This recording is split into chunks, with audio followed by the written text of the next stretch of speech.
Hey, moms and dads, when you're tired, it's easy to be reactive and be agitated by your kids. So prioritize yourself and sleep better with Cozy Earth's ultra soft, temperature regulating sheets and PJs. Look, we wrap ourselves in Cozy Earth 24/7. Make sure you use our special code for 40% off. These Cozy Earth bamboo sheets make a huge difference for us. These are the softest, coolest, most luxurious sheets you will ever own. We fall asleep quicker, we stay in that deeper sleep, and we just feel more refreshed in the morning. We've also noticed, look, at night when we change into our Cozy Earth pajamas and just casual wear, it kind of invites us to settle into sleep mode. And it's risk free. Take 100 nights to decide with the Cozy Earth sleep trial. And every Cozy Earth bedding product comes with a 10-year warranty. Visit cozyearth.com/calm and use my exclusive code CALM for 40% off best-selling sheets, towels, pajamas, and more. And let Cozy Earth know you heard it from us. That's cozyearth.com/calm with the code CALM for 40% off.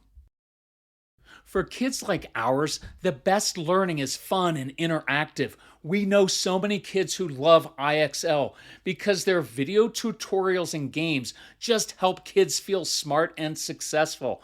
Take a moment and check out ixl.com/Kirk.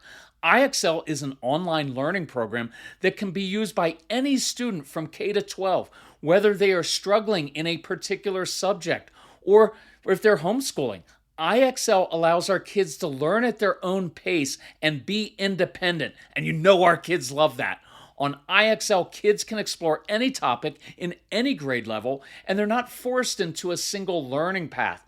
Our kids thrive on positive feedback, and IXL consistently reinforces success. Make an impact on your child's learning. Get IXL now. Calm Parenting Podcast listeners get an exclusive 20% off an IXL membership when you sign up today at ixl.com/Kirk. So visit ixl.com/Kirk to get the most effective learning program at the best price. So did you know that simply changing your tone of voice can have a dramatic impact on how your strong-willed child responds to you? Of course it does. Otherwise, I would not be devoting an entire episode of the Calm Parenting Podcast to this topic. This is really important, and it's something that I want you to work on this week and begin to master because it's really important. So welcome. This is Kirk Martin, founder of Celebrate Calm. You can find us at celebratecalm.com. If you need some help, reach out to our strong-willed child, Casey, CASEY at celebratecalm.com. Tell us about your child that you're struggling with, or many of them. Many of you have many strong-willed kids. Good luck to you.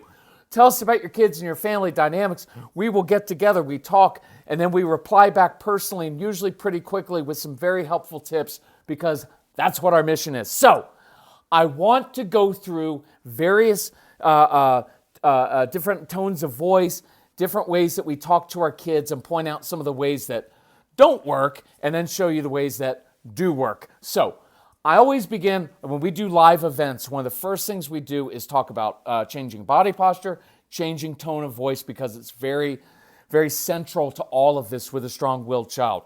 So one of the things that I really don't like is this really sweet tone, right? Like, sweetie, baby, you need to go pick up your toy. Sweetie, baby, mommy needs your help. Now, here's why I don't like it, because here's what the strong-willed child hears. Sweetie, baby, you scare us. Because every time we ask you to do something, you have a big meltdown.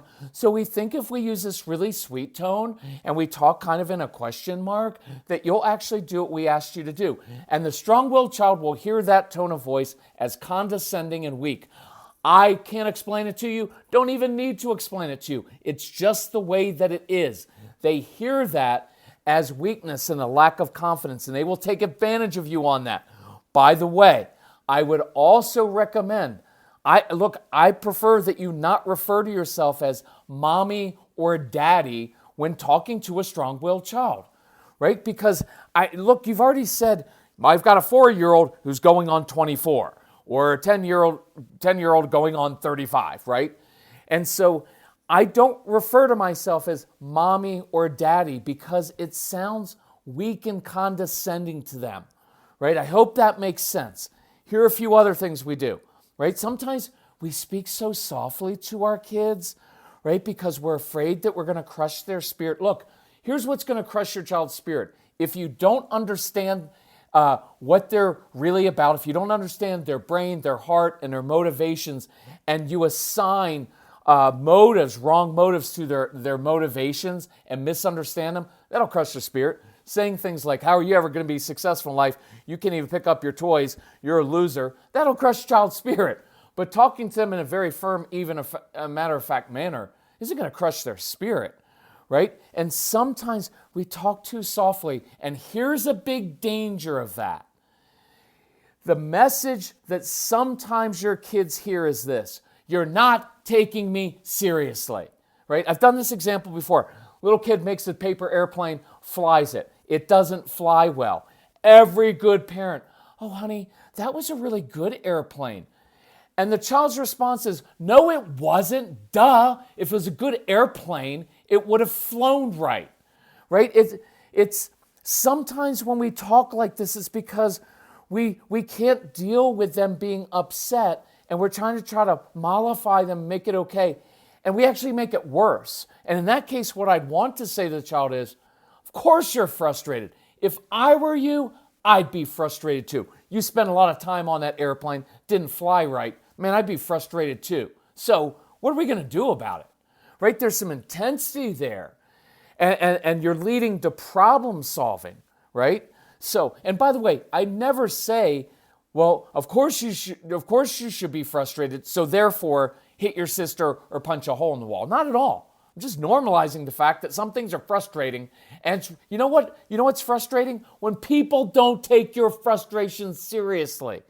And that's why the intensity sometimes is really important with these kids. Okay, no pleading. This is what it sounds like. Guys, all I'm asking for is a little bit of help around here. That is a sure sign that your kids are going to take advantage of you. And this one, you know what? After all I do for you, I cook for you, I clean for you. Look, that is your issue.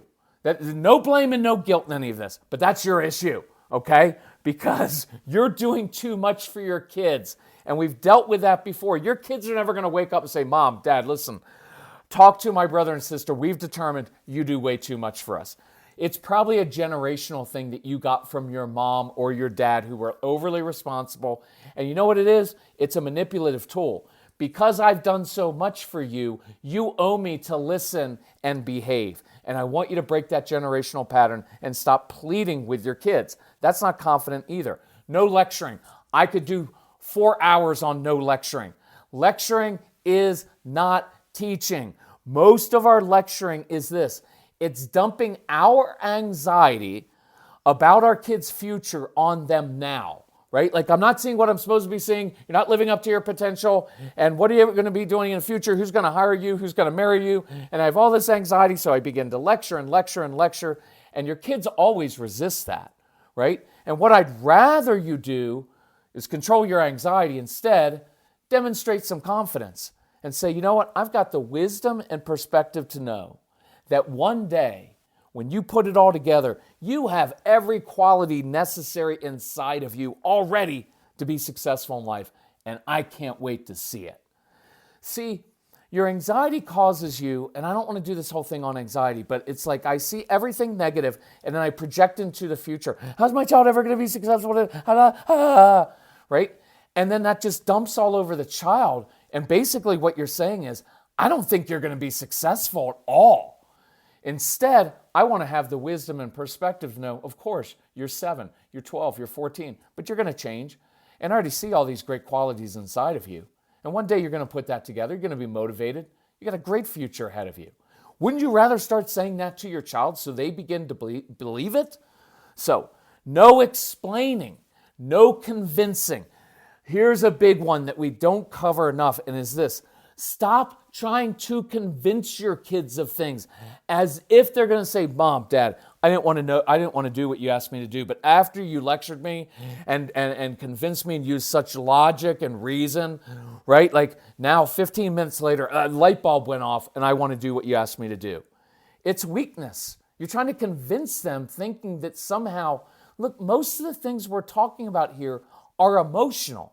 And yet we're trying to get an irrational, emotional child who's struggling with anxiety, doesn't feel good about himself, all these things. We're trying to use rational means to solve an emotional issue that is by nature irrational, and that doesn't work. So look, when sweetie baby and the really kind approach doesn't work, what do? You know what? You better get your little butt up in bed right now, right? That's when we go through the yelling, losing control, threatening, and it won't work. And here's why.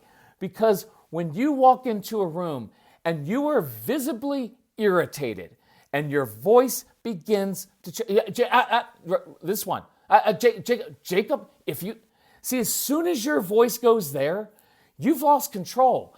And there's no blame and guilt. This is frustrating. It is hard raising these kids because they won't even do simple things all the time that you want them to do. And you're like, oh, what do I need to do to get through that thick skull of yours? All I'm asking you to do is one simple thing and you can't even do it. I get that, right? But when you start to, that little tone says that you're frustrated. And here's what your kids know. When you start to get visibly irritated, they will push your buttons until you finally lose it. Because once you lose control of your emotions, who's in control? Child's in complete control. And that's not their issue. That's yours because you're a grown adult who can't control yourself. And again, I was too. There's no blame or guilt. I'm just asking you to take it seriously and not make excuses for it and really dig into it. If you want to, go through in the Calm Parenting Package, the 30 Days to Calm. It is the process I used to go from being out of control all the time, fear and intimidation approach, my way or the highway approach, dad, to being calm. And the whole idea, look, my goal isn't really to be calm. Calm is a tool. I use calm in order to problem solve and see situations more clearly and to de-escalate, right? Calm is not the end goal. Calm is a means to de-escalate things so they don't keep getting worse and to model for my kids self-control. It doesn't work well in life when you're like, you need to learn how to control yourself. Really? Apparently you haven't mastered that either, Dad, right? That's what my son was saying to me, right? You need to calm down, right? And he's like, really? Really, Dad? You're screaming at me to calm down. Maybe you should learn that first.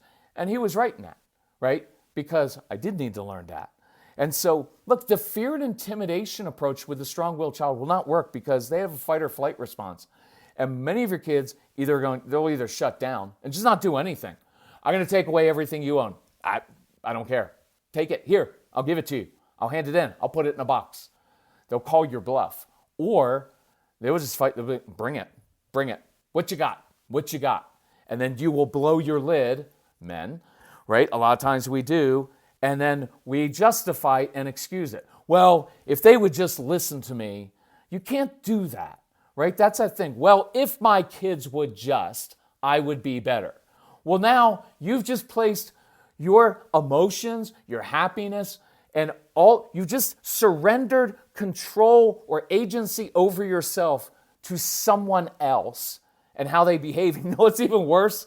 They're a kid, and we give them all that power. I can't be happy unless they behave exactly the way I say they can, right? That's the whole thing. Me as a young dad, I need you to behave because if you don't do exactly what I tell you to do, I'm not sure I can behave and you don't want to see me angry. See, that was manipulative too, right? That's the other side of like, you know what? I do all of this for you. You owe me.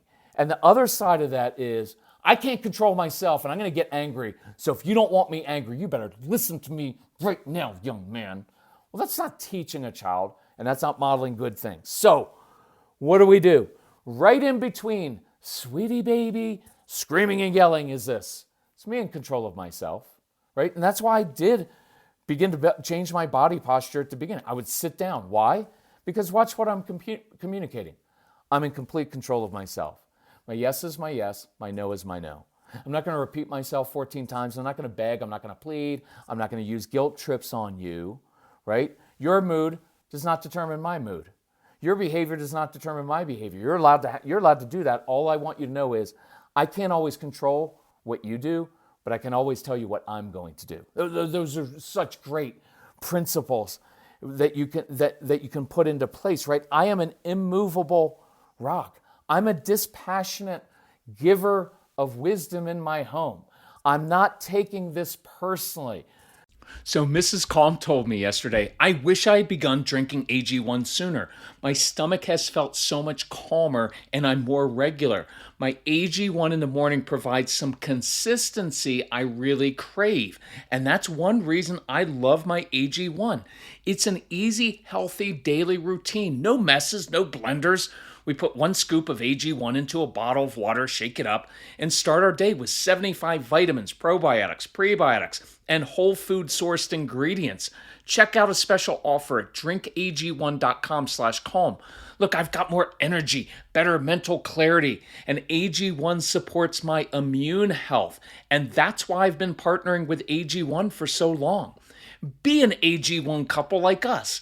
AG1 is offering new subscribers a free $76 gift when you sign up. You'll get a welcome kit, a bottle of D3 and K2, and 5 free travel packs in your first box. So check out drinkag1.com/calm to get this offer. That's drinkag1.com/calm to start your day with a win. Please stop taking everything personally. Dads, men, talking to you straight, men to men, man to man.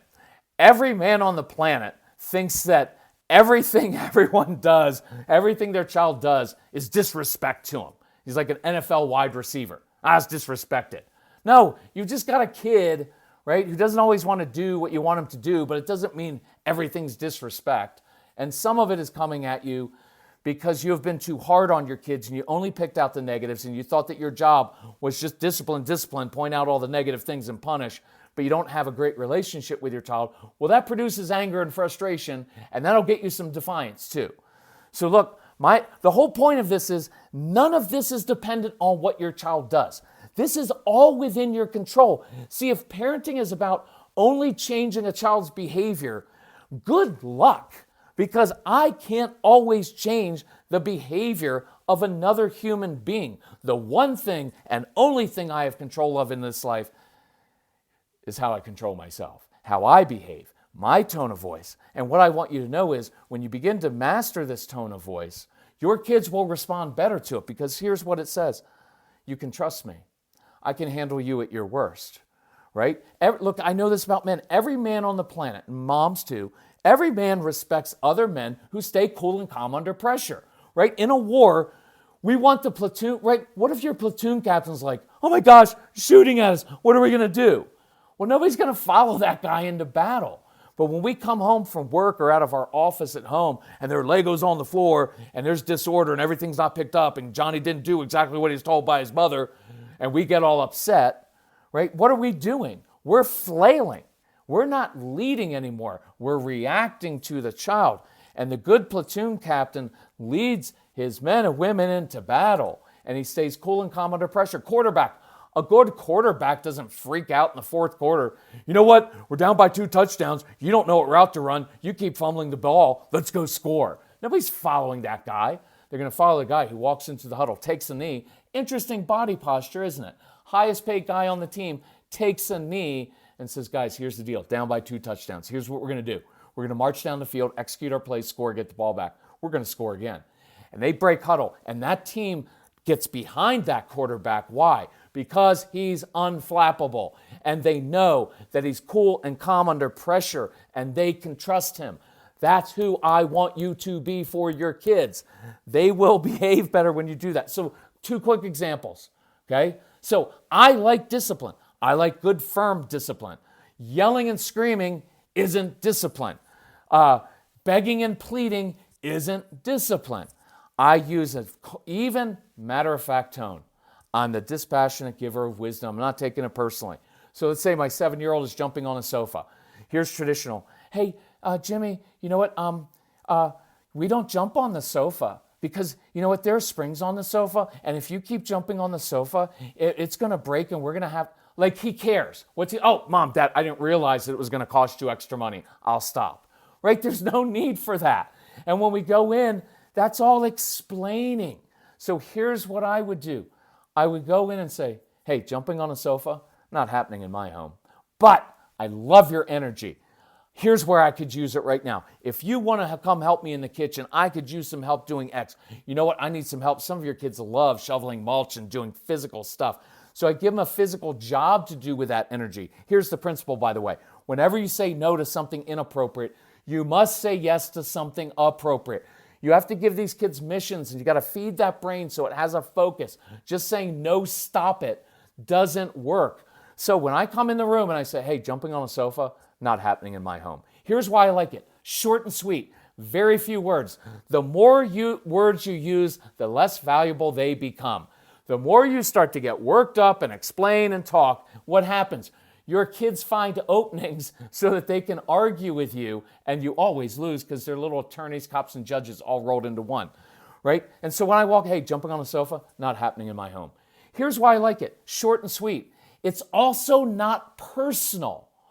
All I was saying is jumping on a not happening in my home.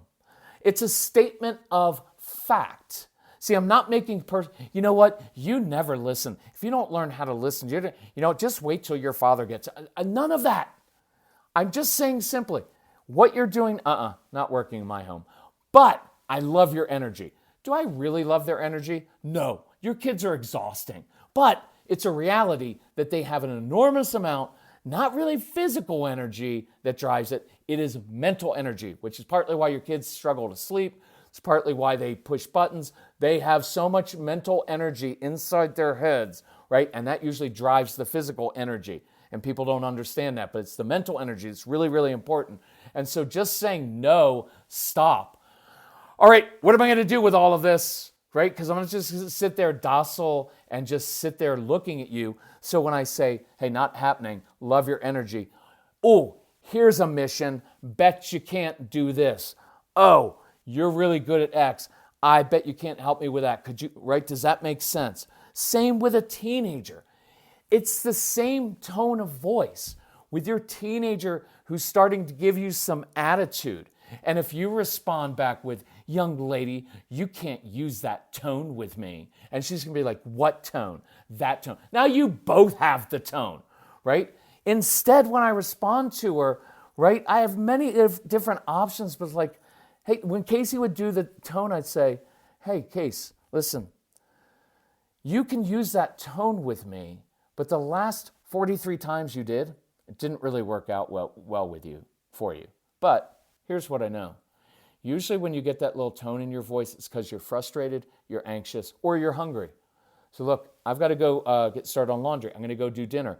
Or I'm going to grab some chips. You want to grab some salsa. I'll help you with whatever you're frustrated with.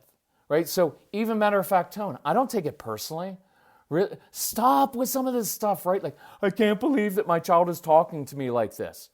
They're a child. They're a teenager. You're a grown adult. Stop taking it so personally. I know, but it's really disrespectful. Of course it is sometimes. And a lot of times it's a sign of frustration, but your kids don't have the maturity yet to say, Mom, Dad, listen, something's happening at school. I don't feel as smart as the other kids or my siblings. Sometimes I struggle with kids my own age, and I don't play games well. And if I lose, it makes me feel like a loser. So I'm really frustrated. And unfortunately, I start to bring that tone out and take that out on you. And so I apologize.